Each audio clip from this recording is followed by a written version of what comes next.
Roger Dean Craig, former Dallas County Deputy Sheriff, winner of the Man of the Year Award in 1960 for law enforcement in recognition of outstanding performance in the line of duty. Where were you on the day of the assassination of John Kennedy? I was standing out in front of the sheriff's office, which at that time was at 505 Main Street. They've moved it since then, but it was at 505 Main Street, directly in front of the front door. Was the motorcade passing that area at that time? No, we had to wait about 15 minutes before the motorcade arrived, but the sheriff had sent us out there that early to wait.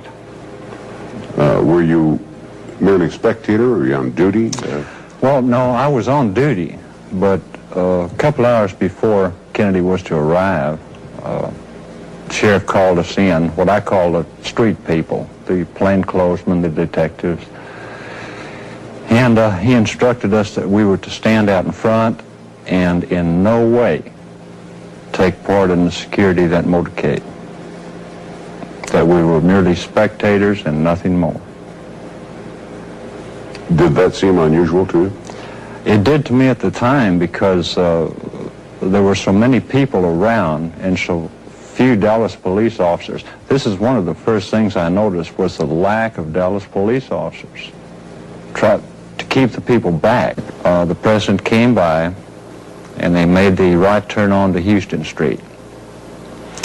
And, or I'll say, you know, a few seconds later, give them time to get to Elm Street and make the left, I heard what was what I call a report, a gunshot.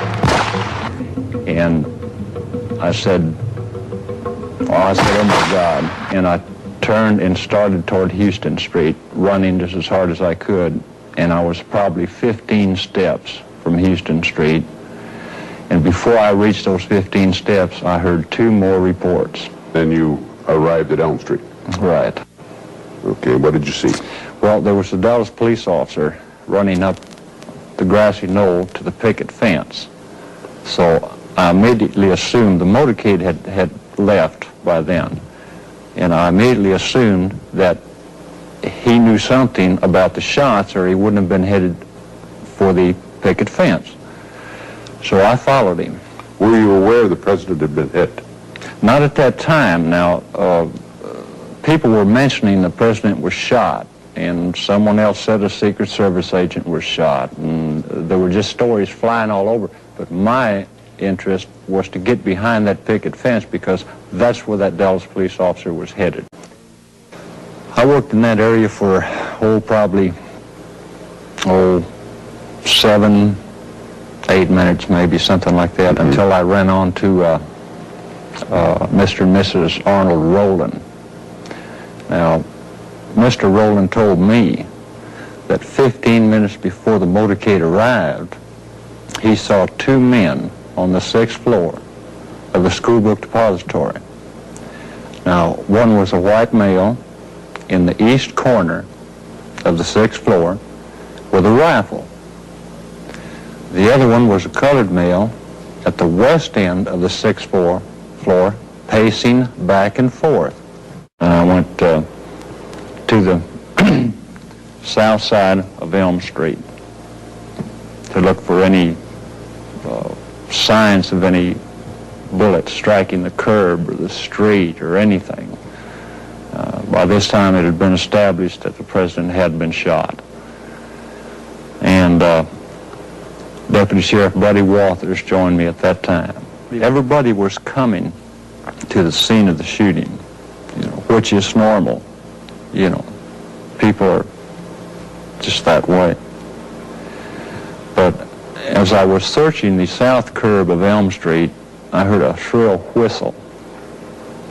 And I looked up. It just drew my attention. It was coming from across the street. And there was a light green Rambler station wagon driving real slow west on Elm Street. And the driver was leaning over to his right, looking up at a man running down the grass. So I immediately tried to cross the street to take these two people into custody for questioning, just you know, everybody else was coming to the scene. These were the only two people leaving. And this was suspicious in my mind, you know, at the time. So I wanted to talk to them. But I couldn't get across the street because the city officer who was stationed at Houston and Elm had left his post, and the traffic, you know, was so heavy I just couldn't get across the street to him. But I did get a good look at the man coming down the grassy knoll.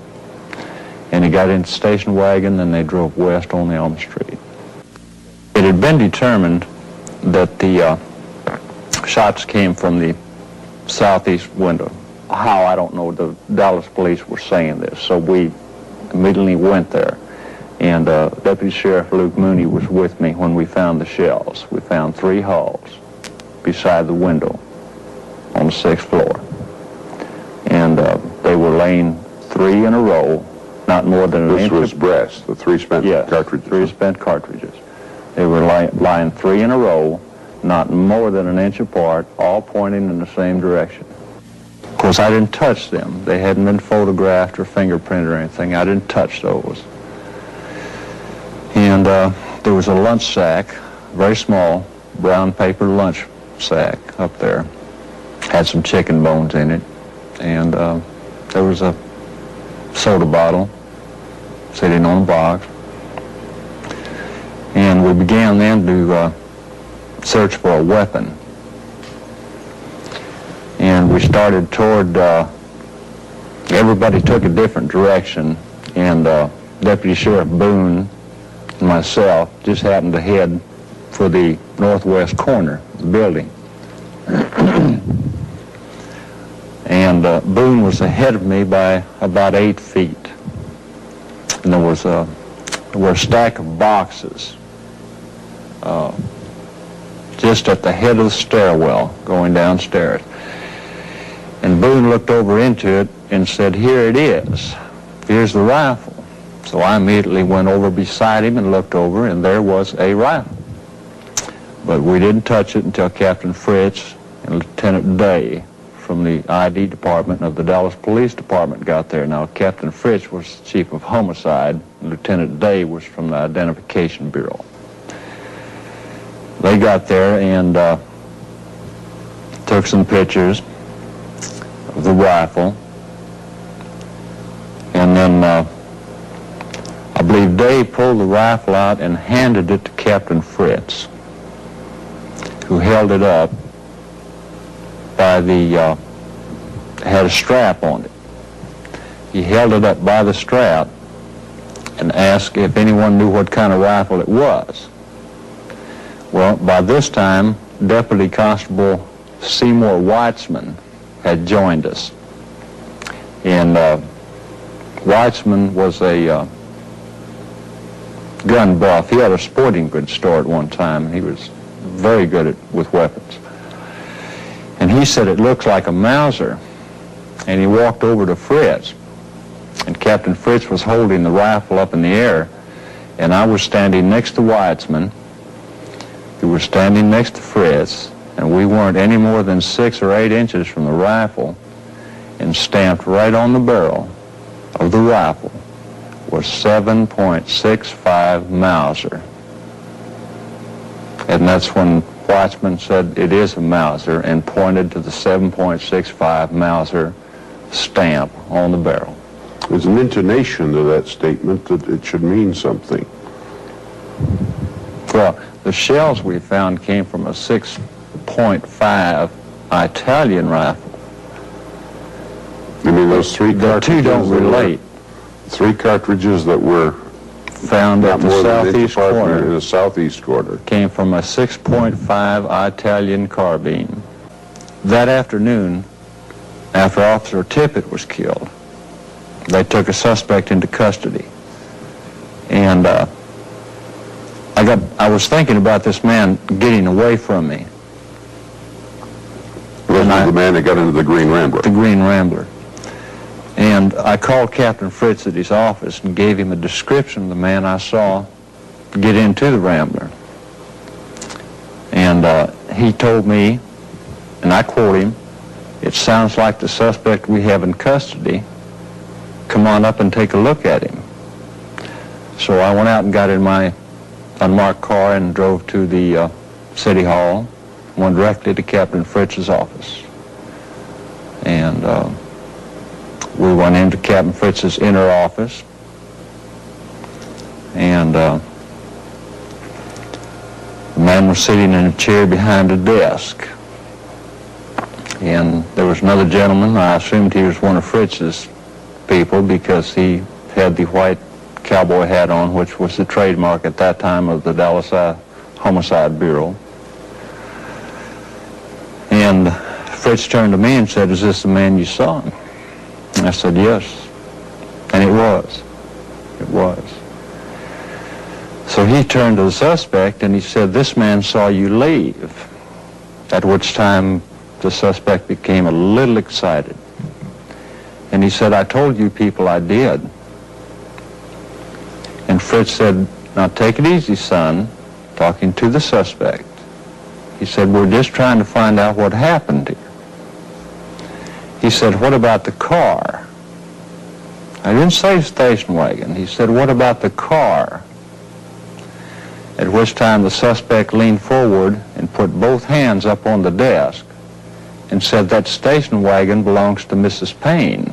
Don't try to drag her into this." Then he leaned back and very disgustedly said, "Everybody will know who I am now." Now, this was not a brag. I know it's been blown up to be a brag in the Warren Commission. But this was not a brag. This was a man that he was embarrassed about it. Or disgusted that he had blown his cover or been caught or something. You know, it wasn't a brag. My name appeared in several books that had come out condemning the Warren Commission, so people began to come from all over the country. And they'd come in and ask me if they could talk to me and ask me what happened on that day, and I saw nothing wrong with telling them what I saw and heard. You know, I gave my statement. So the sheriff called me in and asked me what the people wanted that were coming down there. And I told him they just wanted to talk to me about what happened. And he said, "Well, you tell them when they come that you didn't see anything and you didn't hear anything." Did the interviews keep on after you were fired, or were you continued to be? No, I tried to get back to a normal way of life. You know, I had a family to support, and I took a job managing a bail bond company. But people weren't coming around so much asking me questions as they were following me. And people I've known for a long time, one in particular, asked me to meet him at a coffee shop at Columbia and Carroll Street. And so he was about an hour late, and I was sitting in my car waiting outside of his place, and these two cars kept circling the block. So we took, finally he arrived, and we went over and we had our coffee. We were followed in by this man in a checkered jacket that was driving one of the cars. So by the time we finished our coffee, we started to leave. The man jumped up, and he left first. And we walked out and went over to Columbia Street. We were standing on the curb, and all of a sudden my friend fell to the ground. And I thought, well, he stumbled, you know. And for some reason, I stepped off of the curb, and when I did, a shot came from behind and passed over my left ear, and I headed for my car immediately and went home. Your friend dropped, in other words, to be out of the line of fire. Before the shot was fired. He apparently knew what was going to happen. That's my conclusion now. I was digging up some information, actually, for Jim Garrison and Penn Jones Jr. of Midlothian. I was digging up some information that they wanted you know, in Dallas. And I parked my car on the side of the street, and I went to get this information. And when I came back and cranked up my car, it blew up. The engine caught fire, the hood came up, the firewall blew out. I had all the fuses blew, and I was burnt in the chest area, and I had pieces of glass and metal in the chest, small pieces. I don't know what they put in it, but... It's not possible the car itself could have malfunctioned, did it? Not that much of an explosion, no. Somebody put a bomb in your car. Somebody put something in it. This last time we had a case to work in West Texas in the Davis Mountains. And my boss sent me out there. And he called the client, who was on a 3-party line, and told him what flight I was coming into Midland on, where I was going to rent my car, where I would meet him, and at what time. So I flew into Midland, and I rented the car, and I arrived. I was about 2 miles from where I was supposed to meet the client, 1 mile or 2 miles from where I was supposed to meet him. I was supposed to meet him at 3 o'clock, and it was 2:55 then. And I rounded a curve, and there were 2 men standing outside of a car that was parked crossways in the road. And there wasn't anything to do but try to go around them, and I tried and I missed, and I went over the edge of the mountain, and I rolled end over end for 90 feet or so. I broke my back in 2 places. I broke my left shoulder. I tore the ulnar nerve and the ligaments out of my left elbow, crushed my left foot, my right leg. I spent a year in a hospital, 4 major surgeries, 2 on my back, and I'm now totally disabled in the back, partially disabled in the right leg, and unemployed again. Do you think anyone else is going to come forward and tell it like it was, or as they saw it? I don't know. I can't speak for anyone else. Do you think it'll help your situation if someone else does? Or do you think they too would be harassed and put down? If they knew something really important,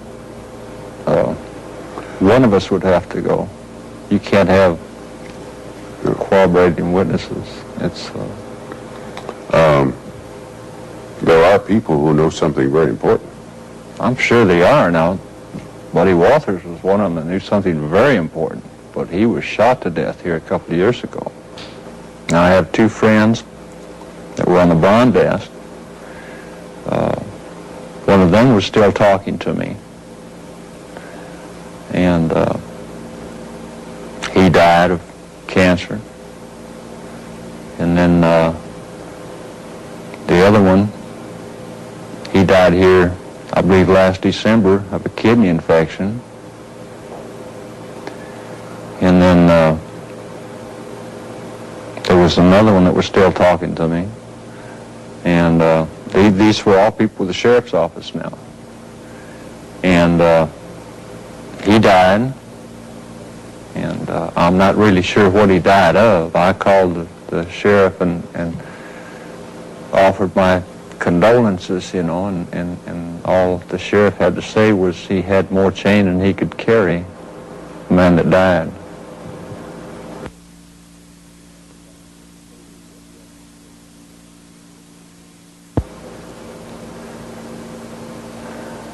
Tell me what Roger Craig feels inside right now. What's he see for tomorrow? What do I see for tomorrow? What do you feel inside right now, and what do you see for tomorrow?